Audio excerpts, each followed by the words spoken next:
Why are you telling me to shut the fuck up? I didn't tell you to shut the fuck up. I said cut the fuck up. Oh, my bad then. Okay, thank you. You were still okay. Then I owe you an apology, but it was still a good apology accepted. I didn't say shut the fuck up. Well, is that STF? I'm big enough to apologize when I'm wrong. The fuck up. I'm big enough to apologize when I'm wrong, so I apologize. But it said STUF. So you said, or did it say CTUF? Sometimes it says CU, whatever. It says C. So are you a lion? Are you a tigress? Or are you a hyena? I'm a lioness. Are you a lion? You said lioness? Lioness. You married? Nope. Hold on, let me turn off this Netflix. Okay. Hey, Miosha. Well, see. I'm just laying here in the bed, watching you, making comments. People, your comments coming for me. Hold on. Have you been married? I have. You have any children? Nope. How long were you married? I was married for about 4 years. Did you want to have children one day? No. Okay. You know what I always ask? So, do you ever want to remarry in the future? I would like to. Okay. So I'm always curious why women who don't want to have children want to marry. Well, my decision not to have children is basically based off of the fact, because me and my mom was just having this conversation. I would rather not take the risk of being stuck with some kids, because me and whomever didn't work out, then I feel like my chances are better over here without having children than they are getting married to somebody and it don't work out and I'm stuck with some kids. How old are you again? 41. Okay. So do you make room for the possibility that that's a wrong way to look at life? Let me explain why. You didn't say anything positive about having a family. It was all predicated on the fact that if it didn't work out. Mm-hmm. Well, two things. Number one, you got a lot to do with whether or not something works out. Who filed for divorce in your last situation, in your last marriage? I did. Why? We just he wanted children and I didn't.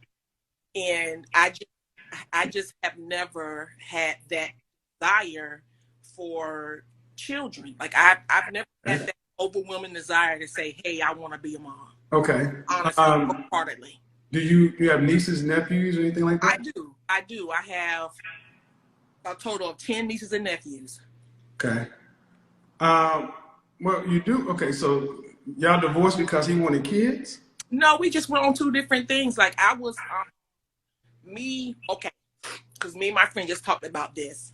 Growing up in not knowing that you're poor when you're growing up, but growing up to understand the life that you were living, and it was just one of those things that I never wanted to be struggling. I never wanted to be broke. So basically, my whole life, the last 20 years of my adult life, I've just been working, trying to make sure that I never look back and have to live back.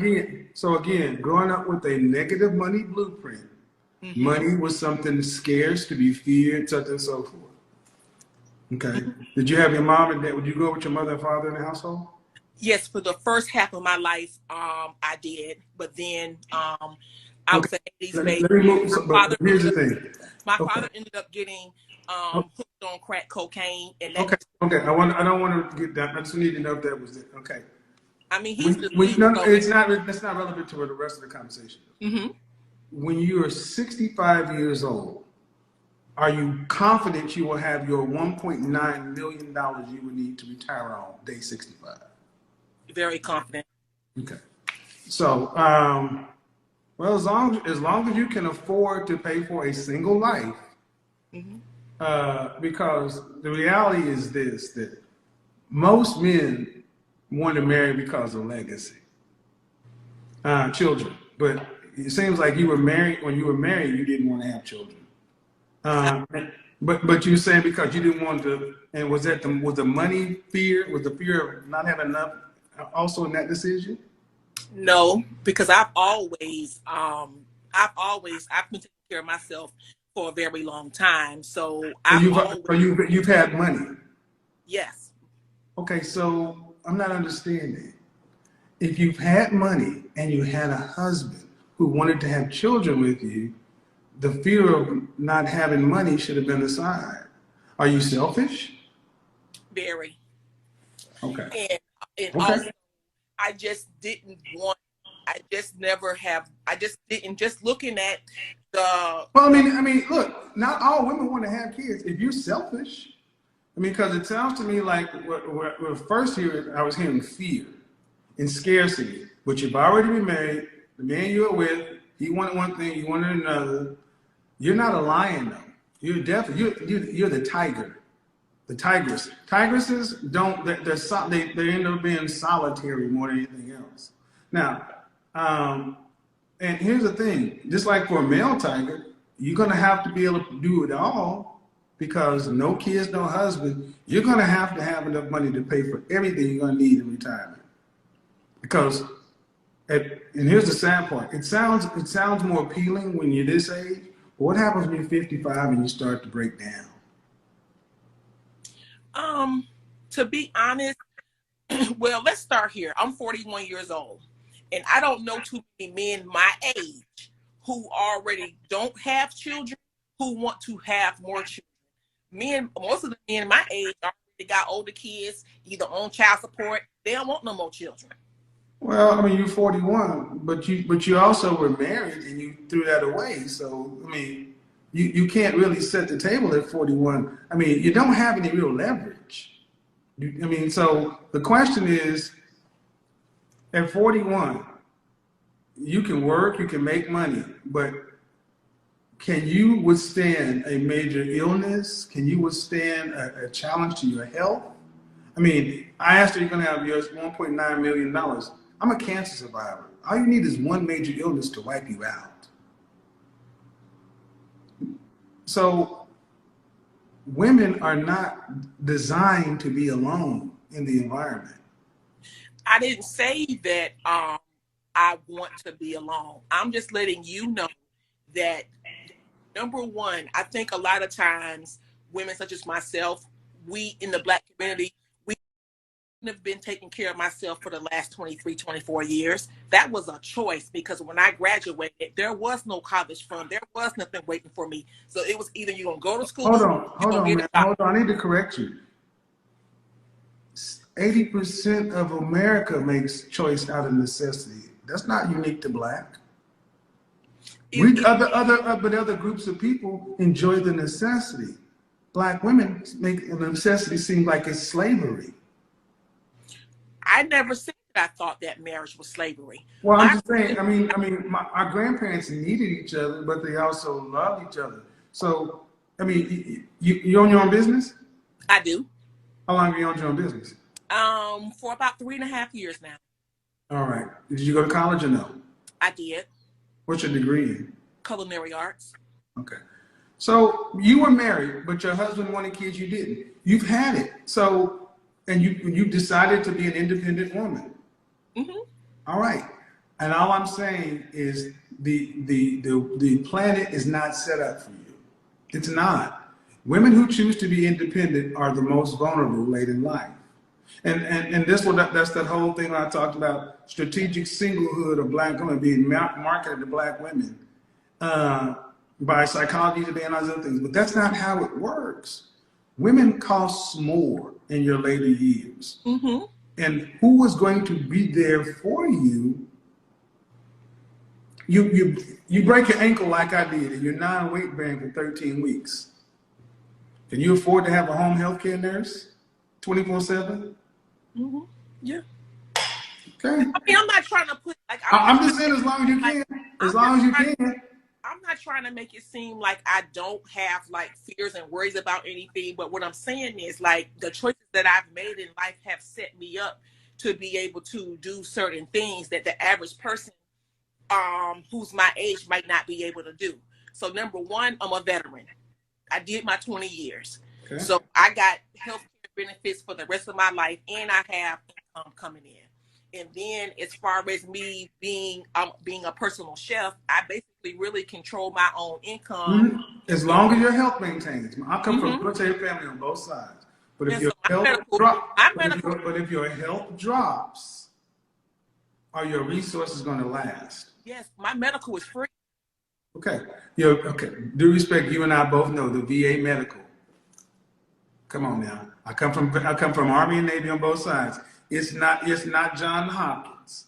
Well, it's gotten a whole lot better though. But that's so to me, what I hear is a woman who you own your own business. You're in your 20s. You this, you that. You have then why is getting along with a man so hard to where you'd rather have your own stuff and sit over like this? Because this is what men don't understand. It's like you can have all that, and other women can have that and still have relationship. Yeah, like listen, I'm not saying that getting along with a man is hard. I've never seen that. I've been dating, I've dated, I've done the whole nine. My thing is actually when you came for me, I was surprised because like I be rooting for you and doing stuff you say. Come on, you are. I don't come on, this thing is going fast, and they said shut the fuck up. So I went. The stuff that you say, I actually listening to. Like the last dude I was messing with, you did an interview and you like, why are you messing with a man who can't give you what you want? And then you know what? That same week I told, oh boy, you know what? I can't even kick it with you no more. And I've been just, you know. What place does a man have in your world? In what regards? That's in your regard. I would love to be in a relationship with someone who's like-minded.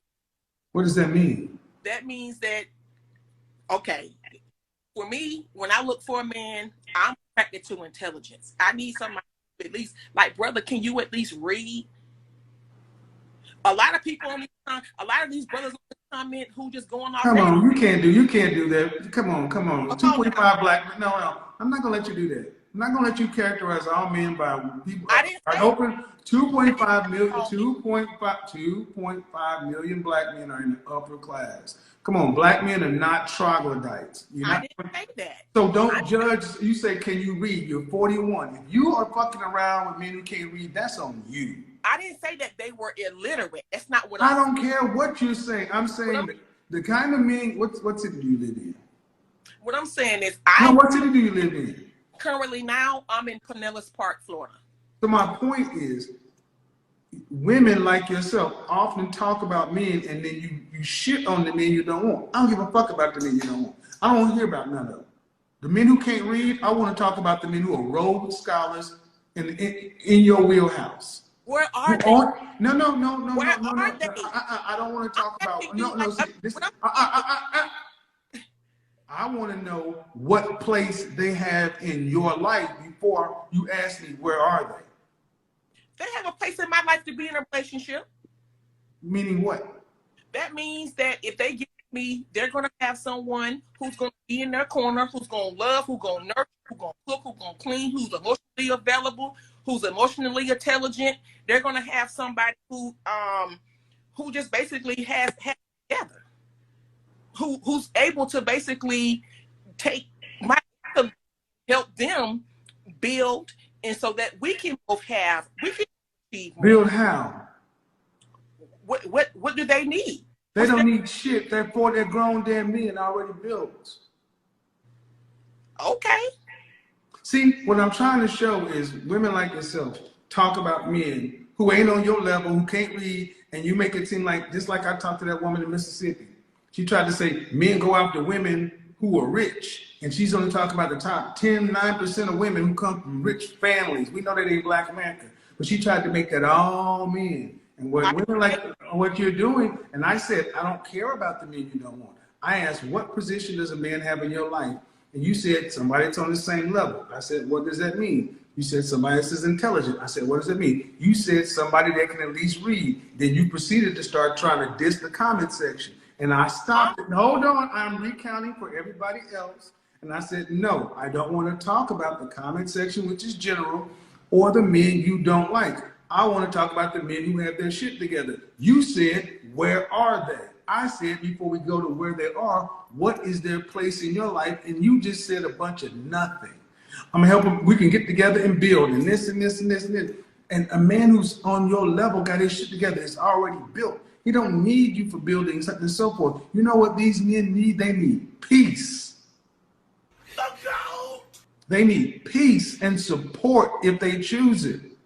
If that man who had his shit together on your level or higher decided to say, okay, I'm gonna try to take you on. If he talks to the men who deal with you, they would say dealing with you is peaceful, yes or no? Yes. Dealing with you is tranquil, yes or no? Yes. Okay. Then if you're a peaceful, tranquil woman, is that a new thing? Within the last, I say, year and a half, 2 years. And you're at 41. Yes. And you've already been married. Yes. So if you were a man who had his shit together to pass your high standards test, why would you deal with somebody who's, hold on, no, my point is, if that man is, see, you guys want men who are on the level. What about my standards are you considering to be high? That most women believe that they are pretty picky. You don't just deal with anybody. Who would? You asked me, what do I say about your standards that are high? And I think somebody, as a 41-year-old woman who has just become peaceful and tranquil the last 2 years, that's a high standard to want a man who's over here.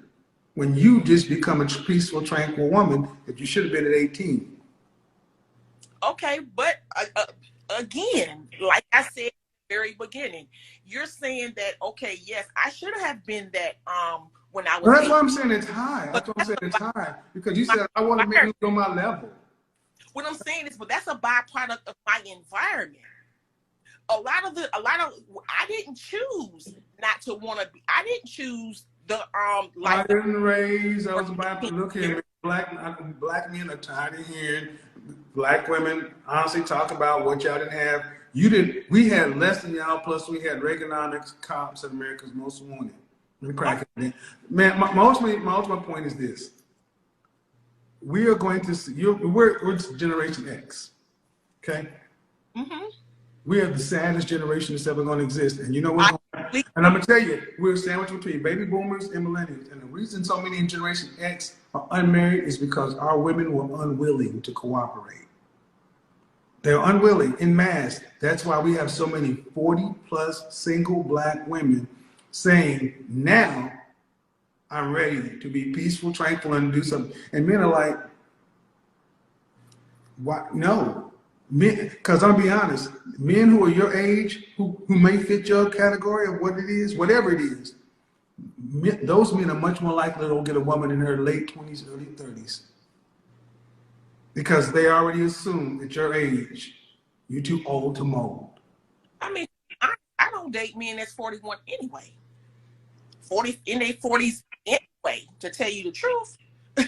I mean, and I don't feel like when I say men, I'm not saying all men. When I ask you where these men are, because I literally, for the last 10 months that I've been out, I've been dating and going on dates. It's just not here. Where the men who are thorough are married or with younger, more agreeable women. Okay. And that's honest. I mean, that's honest, man. Hold on. I'll let you, okay, hold on. It's not, okay. The men who were, see, the men that are on the level you're talking about are relationship minded. So they're either married or they're looking for women to get on their program. You're a strong minded woman. You split with your husband because a man you vowed with, because you wanted one thing, he wanted another. You weren't following your husband, no matter what your covenant said. And men are like, well, if that's her mindset, all right, I'm gonna go over here with a woman who has not been there, who doesn't have it in their track record, and they're not making any judgment because they're living their life just like you live in your life. So it's not that those men don't exist; they just don't see. They just look over you. Okay, and I'm okay with that. I'm not walking around broken, damaged, disgruntled. Well, nobody see why when I say that does it have to all of a sudden like that? Man, broken, damaged, disgruntled? I'm just saying, you asked where they were. I didn't say that they were doing it and doing this to you. I didn't say that. Like I'm saying, like you're throwing the statistics out there saying, but I'm just saying like when I meet people, when I'm on dates, I really be want to have somebody who talk about, in general. Like I literally. You want a girlfriend see, and that's the thing. No, Hold on. Okay, we don't talk like that. We don't talk like that to y'all. That's another problem. Especially our women. Black women, listen. You talk and have conversations with your girlfriends. Your man is different. We don't talk like y'all. So we can't talk about current events. We can't talk about finances. We don't want, okay, you can accept this or not. We don't want to talk about all that stuff with you like you want to talk about it with us. Sure, we can talk about it if we decide we want to talk about it, but that's not what we choose to talk about with you. Because honestly, that's just not how it's set up. See, this whole thing that we got to be friends and this other kind of stuff, go talk to your friends about things that interest you. Our relationship as men and women are supposed to be different. And see, the fact that I'm still explaining, that I'm having to explain or talk about this stuff to women who are in their 30s and 40s, just kind of shows how much y'all don't really understand who we are as men. So you mean to tell me that if I'm getting to know someone that I in a dating scene where we're trying to get to know each other, we can't engage in intellectual conversation? You can say you can ask it any way you want to. I'm telling you okay, I'm going to answer the question. I'm going to answer the question. I'm going to answer the question. The kind of man, okay, y'all can like it or not. No, we don't want to talk to you about intellectual conversation. That's not your role now. Okay. I know if you're a good this is why you guys understand. This is why Generation X doesn't work. They want us to be what they want us to be. God damn it, I said no. That's why you're alone. How do you know if someone's a good fit for you if you can't even engage? You have to be a good fit for him. He ain't a fit for you. You support us. King, queen, chief, Indian. Okay, so as a chief, because I've been in leadership. Okay, then if we don't, then you want to talk to the men about things that we don't want to talk to you about, don't want to do this kind of stuff. Then we don't do that kind of stuff. First of all, so how do I know what type of decision making you're gonna do? How do I know if you're fit to lead? Nobody's fit to lead in women like you. Nobody's fit to lead. That's not true.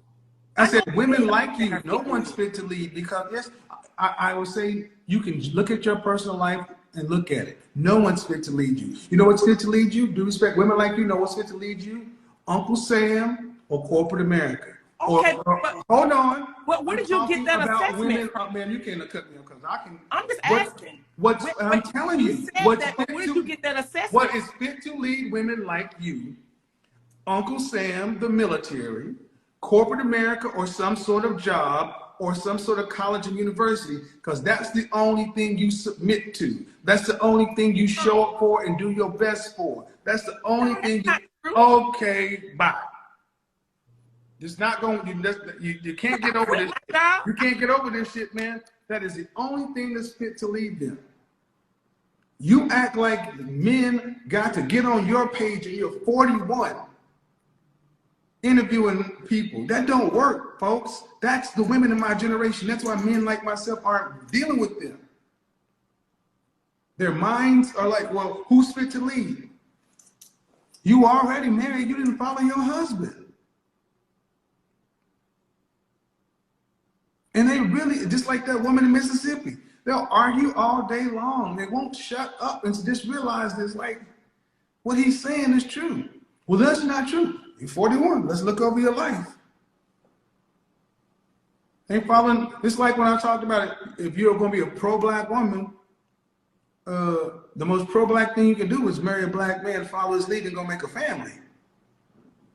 Women who are not following any man, leave them. I said the other day about the mule mindset. Gentlemen, hear me and hear me well. If you're dealing with a woman who will not follow, don't argue. disconnect, leave them.